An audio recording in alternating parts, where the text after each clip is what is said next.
Now, I wouldn't describe myself as being a remarkable or even a model person.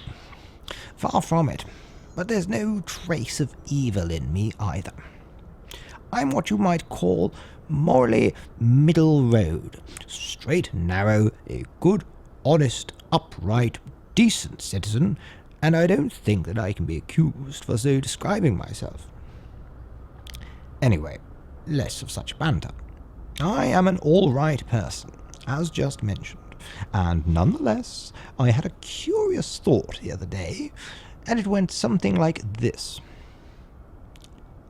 Given that I am such a middling person, a person distinct from original and palpably ordinary and without natural virtue, I wondered whether I might be able to mug an old lady.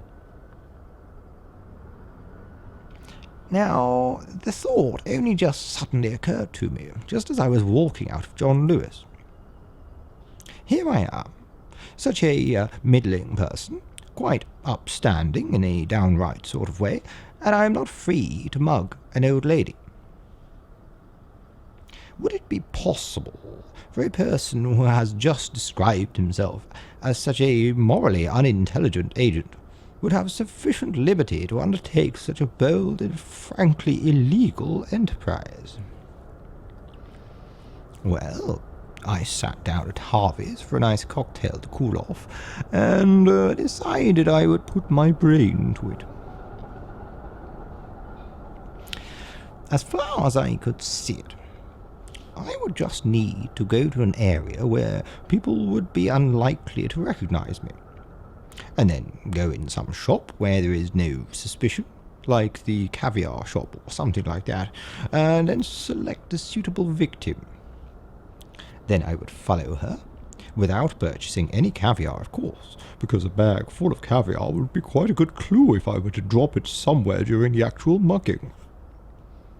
So then I would follow her from the shop, and perhaps the sun will have already set, and the ice-cold drizzle would cast sudden illuminations from the lights upon the whole depressing scene, and the street lights would glow orange as if to instigate such a frightful action. And I would feel like I would be free if I could hold my nerve and achieve something like this. And I'd steady my resolution as I moved up behind her, completely above suspicion because of my supremely tasteful outfit. And quite from out of the blue, I'd hit her round the temple with a jar of gherkins, and she'd collapse into a pile on the floor. And then I'd suddenly wonder why it was I was doing all of this, because I certainly don't need her handbag or any of her money or the wretched creature's pension book.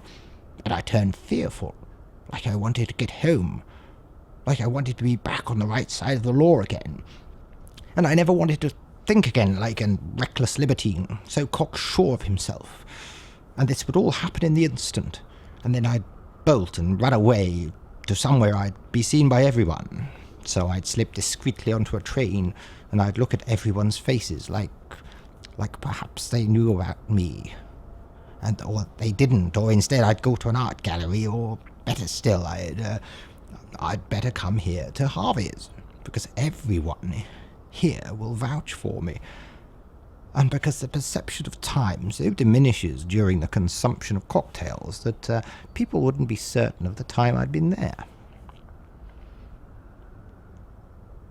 But stop. Now I wonder why I've started panicking. Like I'm a common criminal or something. I must remember my reasons, all clear and very, very reasonable, as to why I'm proposing to undertake the mugging of this old lady.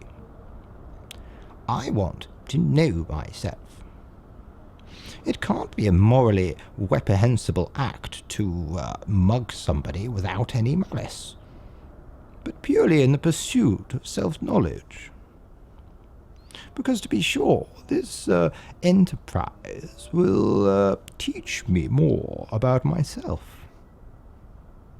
We must do what the oracle commands.